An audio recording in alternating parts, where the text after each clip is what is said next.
Hi everyone, it's Gina, and I'm back with what would have been another episode of Wisdom Wednesday, but things got a little chaotic yesterday, so I wasn't able to make it live, but I decided I would go ahead and do it today anyway. And then I'll also come live tomorrow for the Oily Friday episode.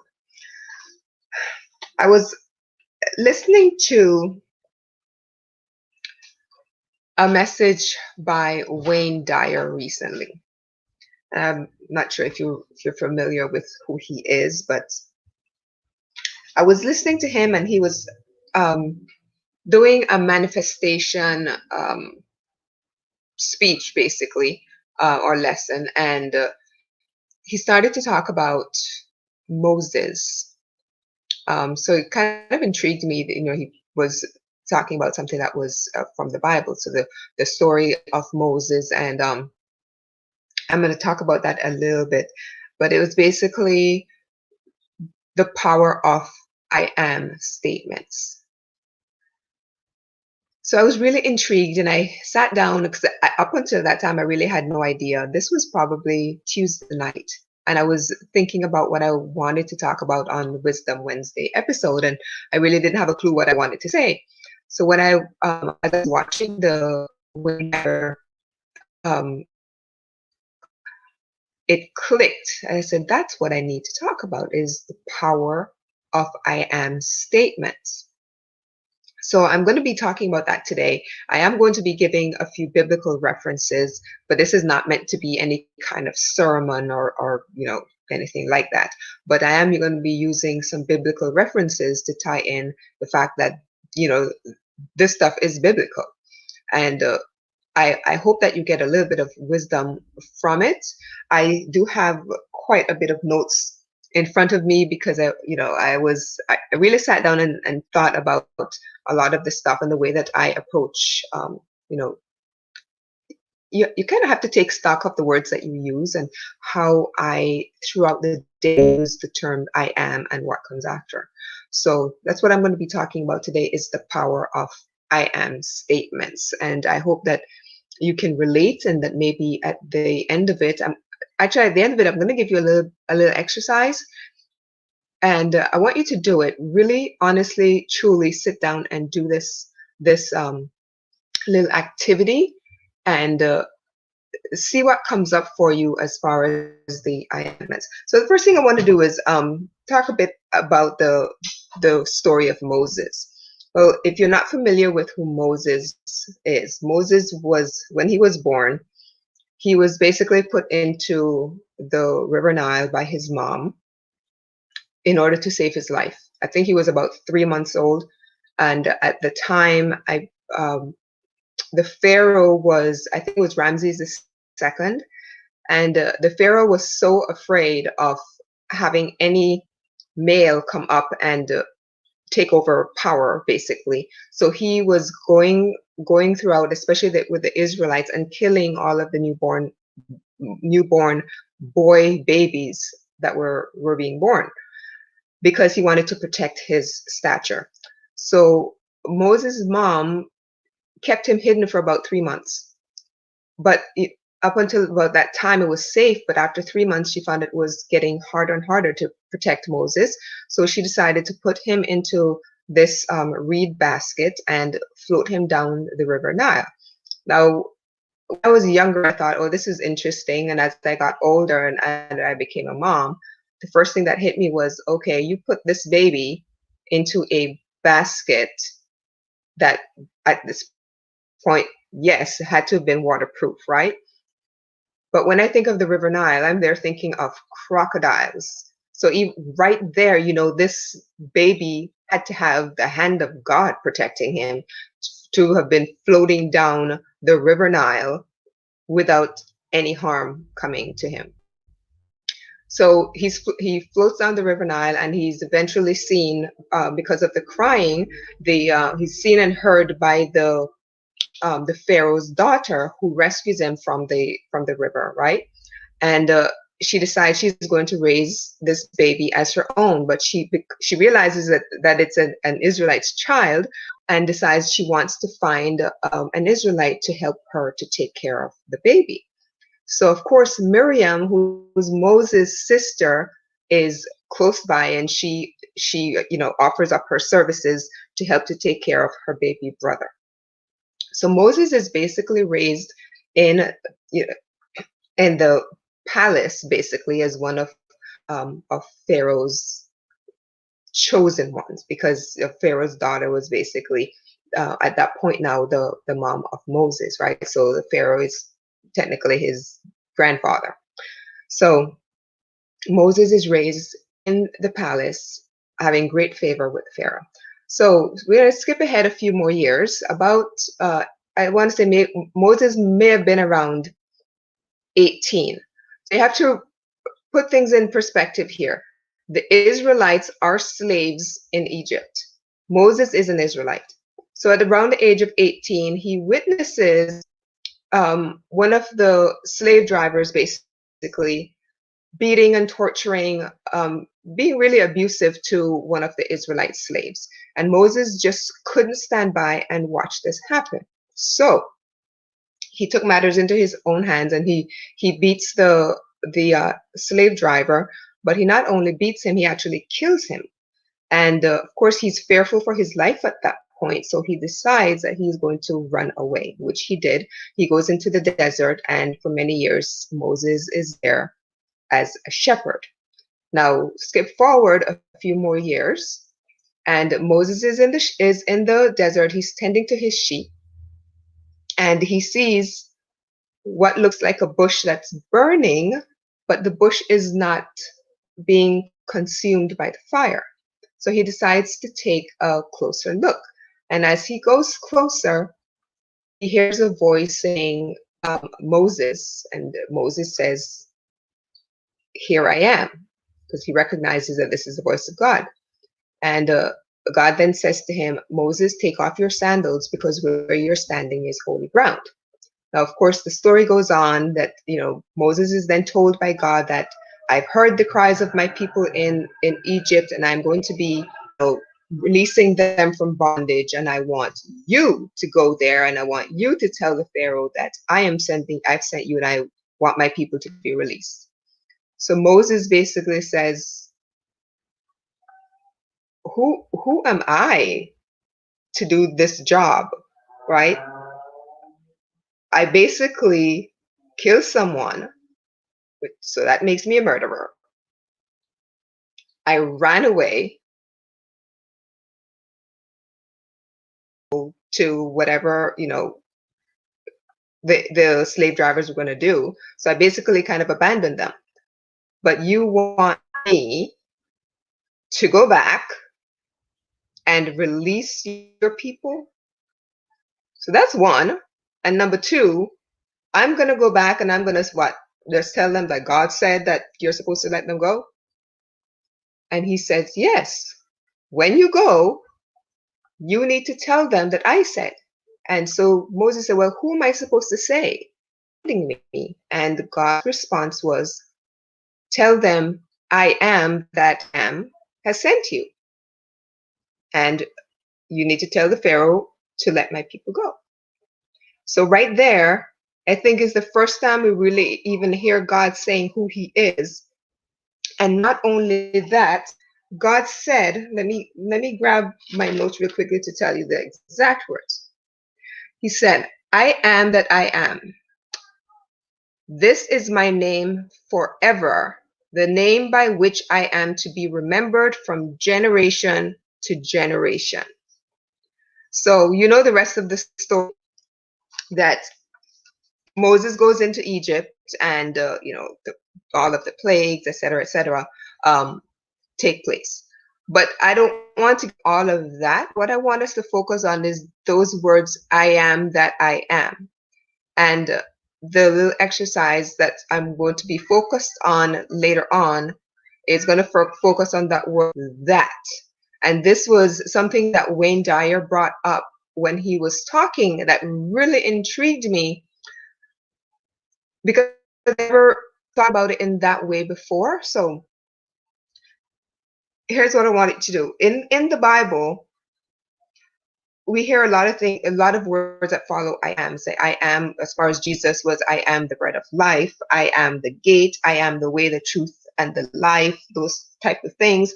And then when it comes to God, it says, I am omnipotent, I am omnipresent, meaning that God is everywhere. I am omniscient, basically means he knows what happened, he knows what's happening, he knows what's going to happen. You know, we hear all of these things following I am. And I started thinking, well, if we are made in God's image, it says that we're made in God's image, it's right there in the Bible, right? So that would mean that we have these capabilities. So if we are made in God's image, and whatever we say, I am, anything that follows that, if it's anything negative, we're basically doing a disservice to God and a disservice to ourselves if we are made in God's image. So we have to be very careful of the words that follow I am. I hope this is all making sense, because I've always been, I've always said, be careful of the words I use. And I actually did a podcast about that, the power of words and the power, that life and death is in the power of the tongue. But it's the words that, these really intrigued me, the I am that I am. So how are we using the terms or the words I am in our daily life? And if you really think about it, how many times have we said to ourselves, I am so tired, or I am so exhausted, or I am so frustrated, or here's one, I am so broke, or what follows the words I am? If you really sit down and how you've been using the terms or the words I am, what has been following it? So I did a little bit of research again in the Bible, and there's one thing that says, because I thought about this in terms of when I was first diagnosed with lupus years ago. And my doctor sat me down and he said, you have lupus and you're going to be living this for the rest of your life. And you're going to be taking this medication for the rest of your life. And then another thing he said was, chances are you're going to be dead by the time you're 45. And I looked at him and I said, please do not speak any negativity over my life. And because I realized the power of words. And it doesn't matter whether you're saying them to yourself or whether somebody else is saying them to you. Words do have power. I mentioned this in my podcast about our words. And it's just, we grew up with saying, sticks and stones may break my bones, but words can never hurt me. And as we got older, we realized that is just a pile of hogwash, right? Words do have power. And if we allow negative stuff that people say to us take seed and take root in us, we know that we are not setting ourselves up for anything. And the same thing, it boils down to the same thing. When we say things about ourselves, we are not setting up ourselves for anything good, with negative stuff. So here's some of the things.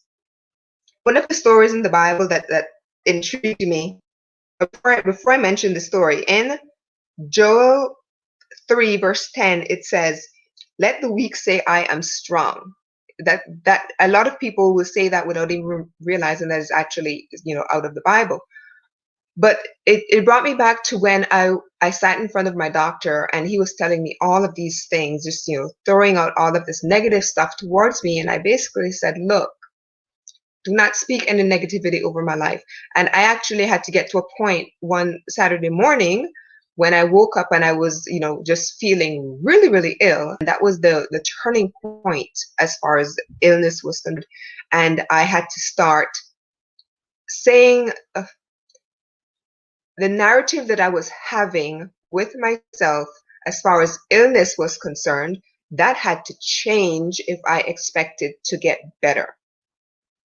And I realized that the words that I was using, for example, one of the things I used a lot was I am sick.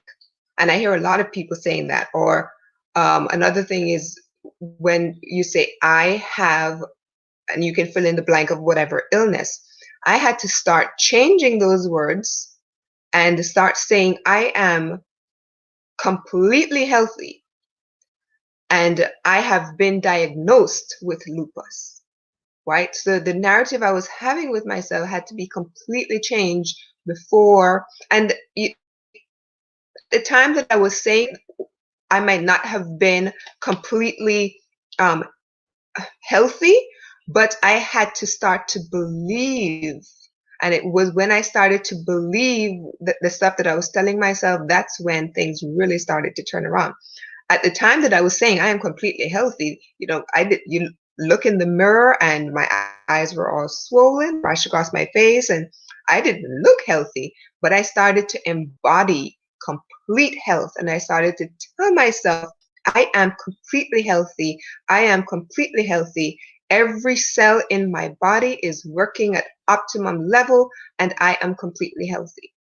And it took a few years to where I was completely, let me put it to you this way. When I went to my rheumatologist, she basically said, if I didn't have your original blood work in front of me, I would say that you were misdiagnosed. Because right now, there's no sign of lupus in your body based on this new blood work. So you have to get to a point where you have to change the dialogue that you're having with yourself in order for change to happen. And it's not going to happen overnight. I'm not going to sitting here telling you that, I said it, I'm completely healthy one day and 2 days later I was completely healthy. It didn't work that way.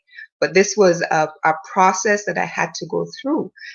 And it's something that I listen to a lot of people in the lupus community or in the autoimmunity community, and I listen to the stuff that they're telling themselves. And I have a good friend who's also diagnosed with lupus, and I had to tell her one time, I just put my foot down and I said, you need to stop talking to yourself that way. And she was kind of shocked that, because it got to a point where I was really hurting for her because of the way that she was just talking so negatively to herself about constantly being sick and constantly feeling so tired and constantly being in pain. And I said, you have to switch the dialogue, because it's not until you switch the dialogue and start to believe the new dialogue that you're telling yourself that change is going to happen, right? So some of the things that I hear people say is, I am unlucky, or I am unattractive, I am broke, I am depressed, I am stupid, I am unlucky, I am tired. I mentioned that one already.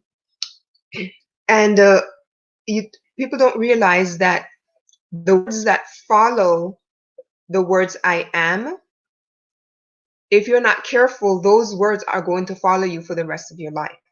So you have to be careful what you put behind the words I am, because whatever you put behind the words I am will follow you for the rest of your life. Women have a habit of getting in front of the mirror and they look at themselves and they say, oh, I'm so old, or oh, I'm so fat, or oh, I'm so fill in the blank, whatever the case is. I don't think, and you can let me know in the comments if you've said this to yourself, be the first. How often do you stand in front of the mirror and you say, ooh, I am a hot, sexy mama? If you said that, please let me know. Because I know too often women stand in front of the mirror and they have nothing positive to say about their body. It's always, they look at the spot that they don't like and they say, oh, I don't like that. Right? I am fat. I am this. I am that. But they find it so hard to say something nice to themselves standing in front of a mirror. So that's going to be a challenge for me, from me to you, The next time you stand in front of the mirror, I want you to start from your feet and go all the way up to the top of your head and start addressing every single part of your body and just be in gratitude and just start talking sexy to your body. Tell your body everything good. If you have a few stretch marks from having 3 children, or however many children you've had, start looking with gratitude, speaking gratitude to those stretch marks that you have on your stomach. And just bless your body that your body has went through however many months preparing that body, that birth, preparing for that birth. Yes, it's kind of stretched a little bit. You got a few stretch marks, but you are beautiful and your body delivered beautiful children.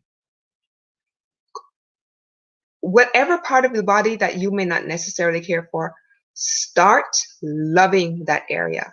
And I guarantee that you're going to see results, whether it's in a few days, a few months, a few years.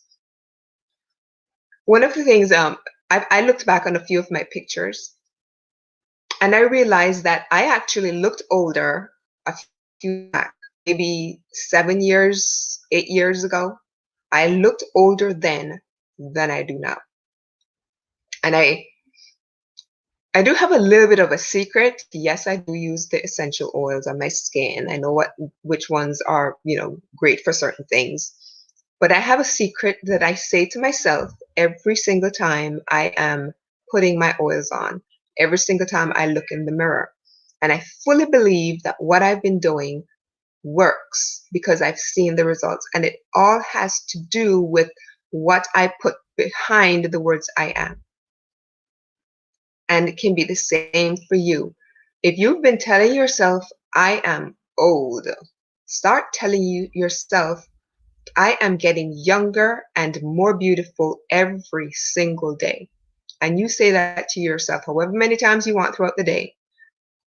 But if you want, you can just do it in the morning or whenever you've gotten out of the shower and you're putting on, whatever moisturizer you want on your skin. Start saying positive things to yourself. Don't start looking at the little fine lines and wrinkles that you have and start telling yourself that you're old. Start telling yourself that you are getting younger and younger and more beautiful, and your skin is becoming more resilient. And you're going to start to see the results because whatever you say, that is going to become your future. That is the power of the words I am and whatever follows after. So be very careful of what you say after the words I am. If you have been diagnosed with an illness, start saying, I am healthy. I am in complete health. My body is operating at 100%. Start speaking health to your body. Don't keep addressing the fact that you've been diagnosed with an illness. Start addressing the fact that you are going to be healthy. Start speaking health to your body because whatever you speak to your body, that's the result that you're going to get. I am sitting here as living proof that it works. I have written enough articles that you can go back and you can read and you can see I've actually posted a lot of pictures in all of my articles so that you can actually see what it looked like at the time that I was addressing, my illness. I think I wrote about 3 different articles about my journey with autoimmunity and working with herbs and working with essential oils and that sort of thing, but also working with the power of words.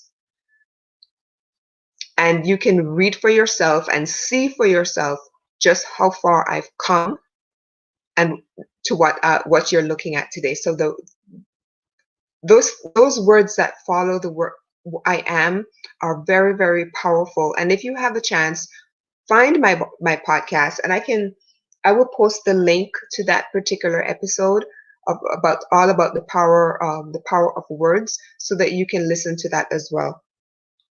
So let me move on. There's I mentioned earlier that changing the narrative, changing what you say to yourself is one of the first things that you have to do. So instead of saying I am sick, you're going to say I am well, I am healthy, I am operating at 100% health. You know, I am, and whatever the words that complete opposite of what you've been telling yourself. Whatever negativity you've been putting after I am, switch that to something more positive, and then you're going to repeat that, okay? So instead of saying I am weak, you're going to say I am strong. You will say I am talented, I am confident, I am vibrant, I am calm, I am blessed, I am victorious, I am healthy, I am prosperous. Those type of, the way that you see yourself is going to be the way that others see you. So if you're projecting this negative image constantly, I am tired, or I am this, or I'm, whatever you're projecting, that's the way that others are going to see you. So, and that's the way that you're inviting others to see you as well. So if you're constantly telling yourself, I am old, guess what? You are literally sending out an invitation to God, to spirit, to the universe, whatever it is, whatever term you want to use. And you're basically saying, bring it on, right? I am inviting old age into my body. Every time you say I am weak, you're basically sending out an invitation for weakness to come into your body. Whatever you set out, that's what you're going to invite in, right? So the terms I am, whatever follows, that's basically an invitation to God, to the power of the powers that be, that's what you want. So if you know that saying I am tired, I am weak, I am sick, I am whatever, if you know that that's basically an invitation, here's an invitation to you to switch those words, change up the dialogue that you're having with yourself. All right, let me find it. Let's go into the exercise that I want you to try. Earlier I mentioned that, when Moses was looking at the burning bush, and God's response to him as far as his name was, I am that I am, right? So I started thinking about it, said, I am that, putting a period, I am. So I am that I am. So if you take out the word that and you put in victorious, that, right? I am healthy. That's the that, right? I am healthy. I am strong. I am. So the exercise I want you to do, and this is something that I got from as I was listening to Wayne Dyer. He was saying that this was an activity that he had been doing, and he did this every single day. You start to write down. Basically, you get a piece of paper. You make a title at the top, and all you call it is that. Okay, that. So whatever it is that you want to basically call in or manifest, or whatever the term you want to use, under that, I want you to start to make a list. So if health is a main concern of yours right now, write down health. If finances is a concern, then write down money or finances. If home is what you want, then write down a new home. Whatever it is that you desire, write down under the list. Make a list of those things under the word that, and those words will fill in the that I am. And it really started me thinking. I don't think I've ever looked at it that way, because whatever follows the words I am basically have the potential to follow you for the rest of your life if you don't make that switch, if you don't change that dialogue. And I really liked, I was listening to Les Brown talk one day. I don't know if you're familiar with Les Brown. And he said something that was really interesting. I'm going to share a story with you afterwards as well. But I was listening to Les Brown, and he said that he had this issue as well, right? That he would I think he learned this from another one of his friends, or he learned it from a friend. And he was saying that he hurt himself because he was diagnosed with like stage 4 prostate cancer, which he's beaten. But he had, he would find himself saying some really negative things, and he had to come up with what like a switch word, and basically his was cancel. So if he would find himself saying, I'm exhausted, or I am this, whatever, something negative, he would catch himself. He said, no, no, no, no, no, cancel. Basically sending, telling God that, cancel that request. I don't want that. I was kidding. I just made a mistake, right? So he had these really interesting words that he would use, I call them switch words, because I have certain words that I use throughout the day. When I find myself thinking certain things or saying certain things, I have a switch word that basically helps me to kind of switch things around. And it's kind of, something along the lines of what Les Brown did. So you can come up with a switch word like he did. His was cancel. And if you find that people are talking negatively about you, or whether it's to your face or behind your back, you can also find words for that.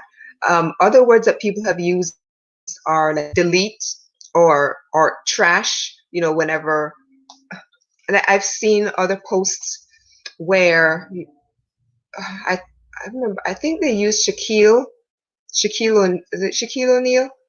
I think they use them. You see those where there are negative words coming, and he's just kind of, flitting them. Well, you can kind of do stuff like that when negative words are being spoken about you or spoken to you. You can either say, trash. You can do block. You can do delete, or whatever words you want to use. Just find ways of kind of deflecting all of the negativity. And if you yourself are starting to, if you catch yourself using negative words, you can easily switch them around as well. Power of I am. Whatever comes after, I am that, I am, your list. Make that list. It's so helpful, and it will definitely help you you can do it every single day. You can do it several times during the day, whatever it is to kind of help you to change the dialogue and to kind of reprogram your subconscious, because it is, whatever you say to yourself, you're basically programming your subconscious to say, okay, that's what you want, then let me deliver it. All right. There's a it's technically called an autobiography in 5 short chapters by a lady named Portia Nelson. And I want to read this to you to give you an idea of what I'm talking about, reprogramming your subconscious. So this was autobiography in 5 short chapters. Chapter 1. I walk down the street. There is a deep hole in the sidewalk. I fall in. I'm lost. I'm helpless. It wasn't my fault. It takes forever to find a way out. Chapter 2. I walk down the same street. There is a deep hole in the sidewalk. I pretend I don't see it. I fall in again. I can't believe I am in the same place. But it isn't my fault. It still takes a long time to get out. Chapter 3. I walk down the same street. There's a deep hole in the sidewalk. I see it is still there. I still fall in. It's a habit. My eyes are open. I know where I am. It is my fault. I get out immediately. Chapter 4. I walk down the same street. There is a deep hole in the sidewalk. I walk around it. Chapter 5. I walk down a different street. So as I went through these different chapters, you can probably put in events from your, that has happened in your life, and you can see where you can probably take those particular events and plug them in to each of these different chapters and see how throughout, maybe it happened when you were in your 20s, and it took you from your 20s to your 50s to kind of, work through all of this. When I first read this, when I first heard about it, and I looked it up and wrote it down, I could see so many different areas of my life where I went through from chapter 1 to chapter 5, where I finally decided, to do something different. Rather than down the same street and seeing the same thing, and yes, I gradually kind of changed things, but finally saying, okay, something has to change here. So you go down another street, right? So I'm almost positive that you can see incidences in your own life where chapter 1 through 5 can be applied to you as well. So it's basically kind of, reprogramming your subconscious. And the same applies with the words I am. Whatever follows, you basically, take out the negative one that you've been using all this time, put in a positive one, and start to retrain your brain, reprogram your subconscious. And remember that whatever follows those two words, I am, can really follow you for the rest of your life. So what do you want to follow you for the rest of your life? It's always your choice. So I hope that all made sense, because I was really intrigued with, as I was listening to Wayne Dyer, and listened to Les Brown quite a bit as well, and he's a very powerful speaker. So if you ever get a chance, go and look up Les Brown. Very, very powerful speaker. So I hope that what I said kind of triggered something in you that will make you start to think a little differently about the terms that you're using. As when you look in the mirror, and I'm speaking to, I know men may have this issue as well, but I'm speaking predominantly to women, because I know women do this a lot. How do I know? Because I've done it. You stand and you look in front of a mirror, and it doesn't matter how skinny or how, voluptuous you might be. We all find something wrong with our bodies. The biggest that I've ever been, I think I was 205 pounds. I was pregnant with my third child. And within about 6 months, I was back down to what I call my usual weight, which was 112. Every time I got pregnant with each child, I weighed 112 pounds. But even at that skinny, person, there was always something I didn't like. And for me, those were my hips. Until very recently, it took me a long time to fall in love with my hips, because I found out that a lot of people love my hips. Here I was trying to, say, can we kind of, I was trying to exercise them away because I didn't like my hips. They were just kind of, stuck out a little bit too much. And one day I said something about them, and the person looked at me and said, that's the one thing I've actually always liked about you, because I wish I had hips, and I thought, wow, I've spent so much of my life disliking that part of my body. Now, everything else was fine, pretty skinny most of the time. And that one part, I spent so much of my life disliking. And come to find out, so many people actually like that part of my body. I'm talking about women, specifically. It was a female who looked at me and said, I actually like the fact that hips, because it's something I do not have, and I wish I did. Right? So one of the, I've given you that exercise that I want you to do. The that, where you place underneath, write the word that, and underneath write everything that you would love to be able to call in, or to manifest, whatever term you want to use. The other thing I would love for you to do is, every time you get in front of a mirror, after you take a shower, or whatever the case is, whenever you see yourself in the mirror, blow your kiss, call yourself whatever term you want to call yourself, a positive one. And if you happen to be standing there naked, just gratitude for the voluptuous person that you are, gratitude for the skinny runt that you might be. Just speak nothing but gratitude over your body. Start one of the things I was working on was I was actually working on a meditation where we started at our feet and we worked all the way up to our head, and you just praise each part of your body, show gratitude to every single part of your body, working all the way up, and use how much of a change that can make in your life. Thank your feet for carrying that weight day in and day out, because how many of us actually show gratitude for our feet? And it is the part of our body that probably works so hard daily. We cannot take a step without our feet, right? And those 2 feet carry us around wherever we want to go. Work your way up to your ankles. Show some love to your ankles. Go up to your knees. Show some love to your knees. Work up to your midsection.